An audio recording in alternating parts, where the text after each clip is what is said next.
Сәлеметсіздер ме, құрметті көрермендер? Уақыт өтеді, өзгерістер болады. Бірақ кейбір нәрселер өзгеріссіз қалады. Құндылықтар, өз жұмысына деген жауапкершілік, адалдық, қоршаған ортаға деген қызығушылық.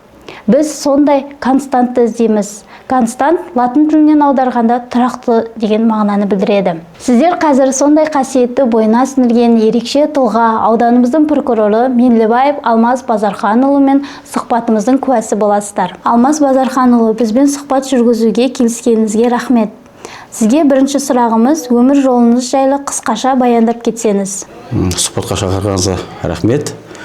Енді өмірбаяныма тоқталатын болсам, осы прокуратура саласында 25 жыл болды қызмет атқарып жатқаныма. Осы Батыс Қазақстан облысын қосқанда, осы 4 облыста қызмет атқарып жатырмын. Қызмет бабын Оңтүстік Қазақстан облысынан бастадым. Оңтүстік Қазақстан облысы, Шымкент қаласы, Жамбыл облысы. Қазір соңғы 2 жыл 6 ай осы Батыс Қазақстан облысы Бәйтерек ауданының прокуроры қызмет атқарып отырмын. Қай жақтың тумасысыз? Өзім Шымкент қаласының тумасымын. Жалпы жан саласы адам өміріне қауіп төндіруі мүмкін. Осы қиындықтарға қарамастан бұл мамандықты не себепті таңдадыңыз? Енді жас кезімізде бәріміз армандаймыз ғой. Осы бір арманның бірі погон тауып, шен тауып, шенді қызметте атқару болатын. Осы жоғары оқу орнына да заңгер мамандығына оқуына түсіп, оқудан кейін әскер қатарында болдым. Ол жерде әскер қатарынан кейін осы заң мамандығын таңдадым. Менің мамандық таңдауыма 3-4 мамандықтың таңдауы реті келді. Ішкі істер органына, сот органына және прокуратура органына. 3 қызметте де практикалық тәжірибеден өттім. 3 салада өздеріне қызметке шақырды. Өзім осы прокуратура органын таңдап, осы жұмыс таңдадым. Ауылымыздағы саябақтарды қалпына келтіру көп уақытты талап етеді. Айтыңызшы, сіз алғашқы ағаштарды отырған кезде не ойладыңыз? Қандай бұл байламға не себепті келдіңіз? Бұл саябақты қалпына келтіруіне бірнеше себеп болды. Бірінші, 2024 жылы президент өзінің Таза Қазақстан акциясын жариялаған болатын. Сол акция жариялаған жылы өзім прокуратураның қарама-қарсы бетіне бірінші 25 тал егуден бастадым. 25 жеміс ағаштарын отырғыздым. Ол жеміс ағаштары отырғыздық. Күзде өз жемісін берді, барлық ағаштар жеміс өздерін алып кетті. Одан кейін тағы да бір себеп болғаны, бізде прокуратура ғимараттың алды асфальтталған тегіс жол. Кешкі уақыттарда терезені ашып отырсаңыз, көптеген балалар ойнап жүреді, ата-аналар кішкентай балалар серуендеп жүретінін байқадым. Себебі басқа қауіпсіз жер жоқ. Прокуратураның алды кең, асфальтталған. Сосын одан кейін тағы бір мәселе, ауыл тұрғындардан естідім, бір ескі саябақ болған, сол ескі саябақты бұзып, орнына үйлер салмақ болған, сол кезде ауыл тұрғындары қарсы шыққан екен. Осы себептердің бәрін қорытындылай келе, неге осы ескі саябақты қалпына келтірмеске деп ой туындады. Ол ойымның іске асуына 1 жылдан аса уақыт кетті. Ол оңай болған жоқ. Әкімдікке шығып, хат жазып, бірінші қоршаудан бастадым. Бірінші жақсылап қоршау алдық. Қоршау болғаннан кейін барып өрге әр талдың өз орнын белгіледік, метрмен белгілеп отырып, бір тегіс, бір қалыпты болсын, кәдімгі саябақтай болсын деп белгілеп, осы ауданымызда бірнеше питомниктер бар екен, тал өсіретін питомник бәріне өзім ерінбей барып, басшылармен сөйлесіп, бізге ағаштарыңызды берсеңіздер деп сұранып, себебі ол бәрі өзі кәсіпкерлер сатады ғой ағаштарын. Біз өзімізге емес, халық үшін, саябақ үшін деп 280 түп тағы да ағаш ектік. Керемет ағашты ектік. Ол ағашты біз жай ғана егіп қоя салмай, құдық қаздық. Қазір құдық қазылған, және шлангларын сатып алып келдік. Бәрі заманауи, кнопканы бассаңыз суағады. Қазір таңда осы 1 жылдан аса саябақтың бәрін суаруды біздің ойымызда. Өзім шығам, қызметкерлерім аптасына 2 рет суарып тұрамыз. Жақсы, қазір саябаққа айналып отыр. Ауыл тұрғындары серуендейтін жолдар, жолақтар салдық, скамейкалар қойылды. Байқасаңыз, жастар да, үлкен кісі қариялар да қазір осы саябақты жақсы демалыс орнына айналып отыр. Интернет тәрбиелеушілері ер жетіп, бой жеткенде осы ағаштардың көлеңкесімен серуендеген уақытта ең алдымен нені еске алғанын қалайсыз?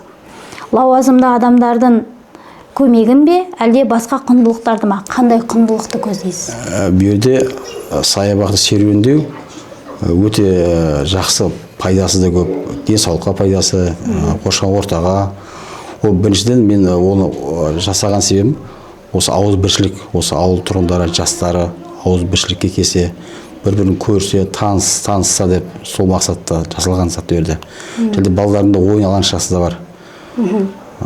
Осы ауылдың ауызбіршілігі болсын, жастарымыздың жақсы тәрбиеге келсін деген ойда болды. Көбімен балдардың бәрі мені таниды, сол жерде ойнап жүрген балдардың бәрі. Мен көшеде өтіп бара жатқан кезде бәрі келіп амандасып, басында ойын алаңы бар, мен жол прокуратураның жағында. Басында келген кезімде ойын алаңы өте лас шашып жататын. Мен тоқтап, балдардың бәріне ескерту жасап, мына мусор тастамаңыздар, балқаш тастамаңыздар, ескерту жасаймын. Соған кездерде қазір балдардың бәрі тәрбиеге келіп жатыр. Бәрі өз қоқыстарын тастамайды, дұрыс ойнап, алаңшаның өзі ретке келіп қалды қазір. Мен сол басты мақсат жастарымызды ұқыптылыққа, тазалыққа тәрбиелеуге сол мақсатта жасалған. Сіздің мамандығыңыз заңның әрбір бөлігінде қаталдықты сақтауды талап етеді. Бірақ экология бастамалары мен қайырымдылықтың жұмысын жанашырлықты қажет етеді. Осы екі тепе-теңдікті қалай сақтайсыз? Ол тепе-теңдікті сақтағанда ол бәрі бірге келетін зат деп ойлаймын өзім. Экология бар, қайырымдылық бар. Өзіңіз айтып отырсыз ғой, интернат деп. Интернатпен 2025 жыл былтыр көктемде бардым, кіріп, жағдаймен таныстым, біраз көмек керек екенін көзім жетіп, бұл мәселені аудан әкімінің алдында қойып, жөнделері жүргізілді. Ол жөндеу нәтижесін қайтадан көрдім, көзім жетті. Ішінде мебельдердің ауысқан, жөндеу жұмыстарының ауысқан, және оқушылардан тағы сұрадым, сіздерге не қажет тағы деп. Сол кезде демалыс орнын көріп, ол жерде теледидардың жоқ екенін көзім жетті. Сол теледидар алып бердік, жақында Отау ТВ приставкасын алып бердік. Ойыншықтар алып бердік. Бос кезінде балалар жастарымыздың бос уақытын өткізбей, сол пайдалы заттарға пайдалансын, тиімді пайдалансын деген мақсатта осындай шарада тағы қосымша жүргізілді. Енді әлі де ол мектепке, интернатқа үнемі барып отырамыз деп ойлаймын өзім. Жастардың бойынан қандай қасиетті, құндылықты көргенін қалайсыз? Жастардан өз еліне, туған жеріне сүйіспеншілік, патриоттық, тазалықты, білімділікті, осы қасиеттер көрген. Әлем секунд сайын өзгереді. Сіздің бойыңызда қандай құндылық тұрақты болып қала береді? Тұрақтылық ол заңдылық деп ойлаймын. Заңдылық, тәртіп.